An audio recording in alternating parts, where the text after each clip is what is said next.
퇴직 후에 재취업 시에 가장 적정한 연봉은 얼마일까요? 본인의 어떤 그 기준, 그러니까 최종 회사에서의 기준을 삼아서 많이 이렇게 지원을 하게 되는데, 대부분 다가 이제 대기업에서 대기업으로 가는 경우는 40대, 50대 분들이 많지는 않습니다. 특히 40대 후반하고 50대 분들은 거의 대기업에서 대기업으로 가는 경우는 많지 않고 거의 이제 중견, 중소기업으로 가는 경우가 많잖아요. 그래서 이때는 연봉을 이제 희망 연봉이죠. 희망 연봉에 어떤 그 전략적인 접근이 필요합니다. 왜냐하면 최종 연봉에서 비슷하게 줄 수 있는 중견, 중소기업이 없다고 보시면 됩니다. 스카웃을 해서 그 정도의 연봉을 준다고 하더라도 내부 기준이나 이런 여러 가지를 봤을 때 그 회사의 급여 테이블 기준에 맞춰서 가시는 게 가장 적정한 연봉이라고 볼 수 있거든요. 최근에 제가 대기업에서 올 3월 달에 희망퇴직으로 나오신 분하고 상담을 했는데, 이분도 3월에 퇴사하고 한 4개월 정도를 이제 실업급여 받으면서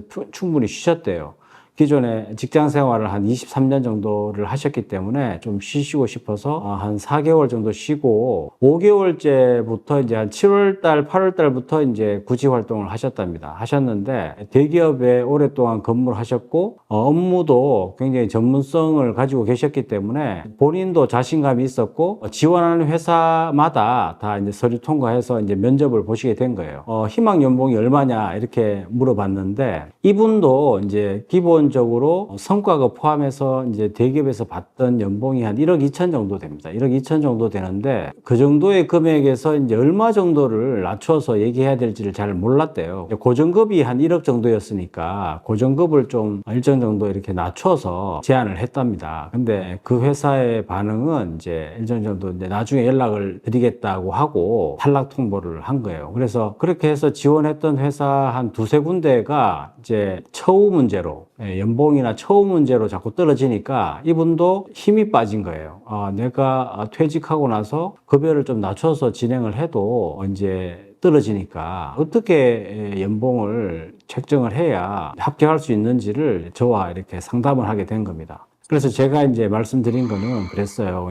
누울 자리를 보고 다리를 뻗어야 됩니다. 그게 핵심이에요. 내가 지원하는 회사가 매출액 기준으로 어느 정도인지, 그리고 회사가 성장세에 있는지 정체기에 있는지, 그거는 이제 영업이익을 통해서 할 수 있죠. 그리고 이 회사에서 지금 현재 지원하는 포지션의 어떤 연봉 테이블, 그게 어느 정도 되는지를 충분히 파악을 하고 거기까지는 모르고 지원하는 경우가 많습니다. 그래서 업무의 전문성 때문에 1,000억 매출 이상의 중견기업 상장사에다가 추천을 했는데, 본인은 희망 연봉을 이제 6천에서 한 8천 정도로 굉장히 이렇게 레인지를 넓게 저한테 주셨는데, 제가 봤을 때는 이 회사에서 9천 이상은 충분히 가능하다. 연봉을 이제 9천만 원으로 적읍시다. 이렇게 해서 서로 상의해서 적고 이제 추천을 드렸는데 서류를 통과했어요. 서류 통과하고 지금 이제 전형 진행 중인데, 제가 봤을 때는 충분히 가능할 것 같은 생각이 듭니다. 그런데 이제 핵심은 뭐냐면 40대 후반에서 50대 분들이 퇴직하고 나서 재취업 시의 적정 연봉은 얼마일까 제가 이렇게 팁으로 말씀드리고자 합니다. 첫 번째 기준은 결국은 이제 매출액이에요.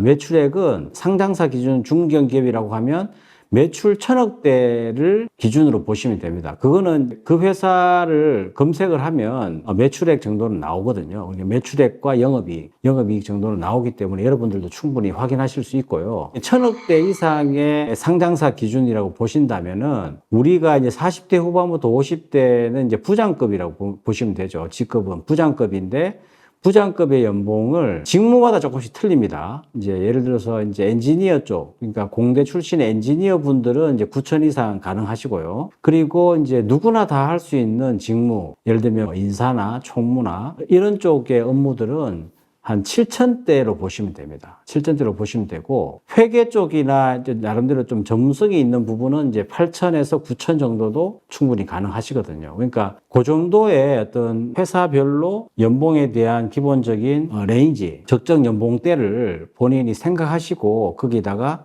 희망 연봉을 적으시면은 크게 문제가 없다 이렇게 보거든요. 근데 대기업에서 특히 이제 퇴사하신 분들은 본인의 어떤 받았던 예전의 연봉들 있죠. 그거를 심지어는 막 그 현금성 복리까지 다 합쳐서 1억 5천 막 이렇게 적으시는 분들도 계세요. 그래서 제가 여쭤봤죠. 이게 원천 징수 금액 기준이냐 이렇게 말씀드리면 고정급은 8천 얼마에 이렇게 적으시거든요. 근데 그분이 그렇게 적으시는 건 이해는 돼요. 내가 이 정도를 받았으니까 나도 이직을 해도 최소한 뭐 조금 떨어지더라도 어느 정도를 받았으면 좋겠다.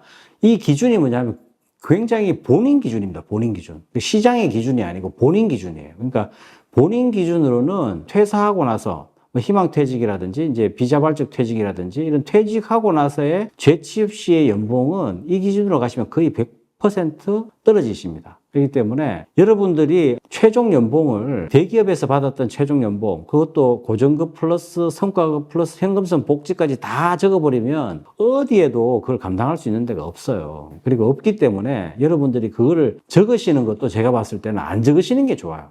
안 적으시는 게 좋고, 만약에 이렇게 처우 협의회 갔을 때 최종 연봉이 얼마냐 했을 때 이제 고정급 기준으로 얘기하시면 좋아요. 성과급 말고. 고정급이 대부분 다는 기업체는 고정급 기본급이라고 얘기하죠. 기본급을 낮게 책정합니다. 이유가 뭐냐면 이제 그 고정급 기준이 거의 다 퇴직금이라든지 뭐 모든 게 다 그걸 기준으로 삼기 때문에 그걸 낮추는 거예요. 그래서 대기업들도 요즘은 거의 다가 기본급은 낮추고 성과급을 높여서 지급하는 경우가 많기 때문에 여러분들이 그렇게 받으셨다고 해서 고정급 기준으로 다 생각하시고 가셔야지 그걸 다 합쳐서 얘기하면 감당할 수 있는 중견 중소기업은 거의 없고요. 두 번째 이제 매출액 기준으로 봤을 때 이제 1,000억 미만, 그러니까 한 300억에서 400억, 500억 정도 하는 상장사들, 이런 회사들이 꽤 돼요. 그러니까 소소하게 상장돼 있지만 300억에서 한 5, 600억 정도 하는 회사들.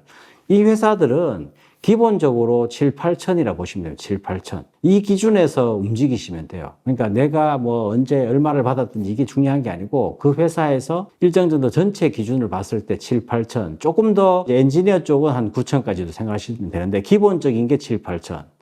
이렇게 보시면 되고요. 그리고 이제 100억대 정도의 중소기업을 보시면은 그 회사들 같은 경우는 이제 40대 후반, 50대에 이제 가장 적정한 연봉대는 6천이라고 보시면 됩니다. 6천. 6천이고 그 직무 자체가 모든 사람들이 다 할 수 있는 직무, 약간의 직무의 전문성이 떨어지는 포지션 같은 경우는 5천대까지도 보셔야 되는 거예요. 그래서 대부분 다가 재취업하시고 특히 이제 대기업에서 중소기업 가신 분들은 오래 근무하시지 못한다는 게 이런 이유입니다. 연봉의 차이가 워낙 나고 지금 당장에 내가 어떤 경제적인 어려움 때문에 취업을 했지만은 그 금액이 첫 월급을 딱 받을 때 예전에 받았던 거하고 딱 비교가 되잖아요. 그러면은 이게 내가 다녀야 회사인가? 이런 생각이 막 들거든요. 근데 현실적으로 어디를 가셔도 그 범위, 제가 지금 현재 말씀드린 1,000억 이상 중간 한 300억에서 한 600억 이상, 100억 정도 회사 이렇게 나누어서 봤을 때 그걸 여러분들이 보시면 기본적인 연봉 구조가 그렇게 돼 있는 거예요. 그걸 크게 벗어나지 않습니다. 근데 또 이제 매출액 기준 말고 영업이익이나 최근에 이 회사가 영업이익률이 높으면서 단기 수익이나 이익률이 높은 회사의 경우에는 조금 더 이렇게 베팅을 하실 수가 있어요. 그게 아까 말씀드렸던 그에서 한 1,000만 원 정도 플러스 하실 수가 있습니다. 왜냐하면 회사가 지금 현재 성장하는 상태이기 때문에 우수 인재를 뽑아서 약간 돈을 투자를 하더라도 우수 인재를 뽑아서 회사의 성장에 기여를 시키자라는 그런 컨셉이다. 그래서 그런 회사들 같은 경우도 여러분들이 조금 더 아까 말씀드렸던 6천, 7천, 8천에서 조금 1,000만 원 더 올려서 7천, 8천, 9천 문과 기준이죠. 공대는 한 9천 이상 충분히 지원하실 수가 있고요. 그렇게 봤을 때 이제 부장급 기준입니다. 부장급 기준에서 여러분들이 이런 식의 어떤 그 연봉에 대한 적정 연봉대를 가지고, 그러니까 나의 기준 말고 그 회사가 처해 있는 기준, 그걸 보고 여러분들이 이렇게 이제 희망 연봉으로 이제 제시를 하면은 거의 합격률이 높습니다. 그래서 이분처럼 이제 대기업에서 나와서 몇 번 떨어지니까 이제 쫄은 거죠. 내가 계속 이렇게 제안을 하니까 다 떨어지네? 이러면서 이제 6천대까지 떨어지잖아요. 6천 몇백만 원 해도 자기가 입사하겠다. 이게 과연 옳은 판단인가라는 거죠. 그러니까 이게 전문가의 상담 내지는 최소한 내가 적정 연봉대를 얼마로 이 회사에 지원하면 될까요? 이렇게 상담이 되면은 이 회사는 현재 회사가 좀 성장하고 있기 때문에 매출액은 조금 낮더라도 한 요 정도로 쓰시면 좋겠다. 이런 상담하고 나서 지원하시는 게 훨씬 더 낫다는 거죠. 그래서 여러분들이 직접 이제 공개 채용, 잡 사이트에 나와 있는 여러 가지 어떤 포지션들을 보고 직접 지원하시게 되면은 거의 다 전략적으로 최종 연봉은 적지 않으시는 게 좋아요. 예, 대기업에 근무하셔도 최종 연봉은 적지 않으시고, 그리고 희망 연봉도 회사 내규에 따름 이렇게 작성하시는 게 훨씬 더 낫습니다. 그래야지 그 회사가 어느 정도의 규모고 영업이 어느 정도인지를 추후에라도 스터디 하셔서 서류 통과하고 면접에 가시면은 반드시 이제 연봉에 대해서 이제 협상할 그런 시기가 오거든요. 그때에 대해서 여러분들이 일정 정도의 나름대로 전략적으로 접근하시면은 적정 연봉대가 여러분들이 이제 희망하시는 연봉. 그러니까 본인이 원하는 연봉대하고 그쪽에서 주고자 하는 연봉대가 너무 차이가 크잖아요. 그러면 될 수 있으면은 지원 안 하시는 게 좋죠. 근데 50대 후반, 60대 이렇게 가시잖아요. 가시면은 사실은 취업이 실질적으로 쉽지가 않습니다. 아는데 전문적인 뭐 자격증을 갖고 계신다든가 이렇지 않으면은 쉽지가 않거든요. 아는데 그때조차도 여러분들이 전략적으로 접근하시지 않으면 예전에 내가 막 10년 전에 받았던 뭐 1억 몇천 받았네 이런 얘기들을 하시면은 오히려 더 마이너스예요, 마이너스. 가장 좋은 거는 그 회사의 연봉 테이블을 알고 가시면 제일 좋죠. 연봉 테이블을 알고 가시고 본인이 지원하는 직무가 어느 직무인지, 그 직무에서 부장급 얼마 정도 받는지, 이게 이제 대부분인데, 대부분 고정급 기준으로 보시면은 아무리 대기업이라도 S, 뭐 L, 뭐 H 이런 아무리 대기업이라도요, 고정급은 한 8천, 부장급은 대기업이라도 그죠? 8천, 9천 이렇습니다. 1억이 넘지가 않아요. 금융권은 몰라. 금융권은 좀 더 받을 수 있어. 근데 금융권은 또 틀린 개념이니까 기본적으로 제조업 기준으로 보시면 부장급의 대기업의 고정급은 8천, 9천 이게 이렇게 보시면 돼요. 그냥 8천을 평균으로 보시면 돼요. 근데 거기에서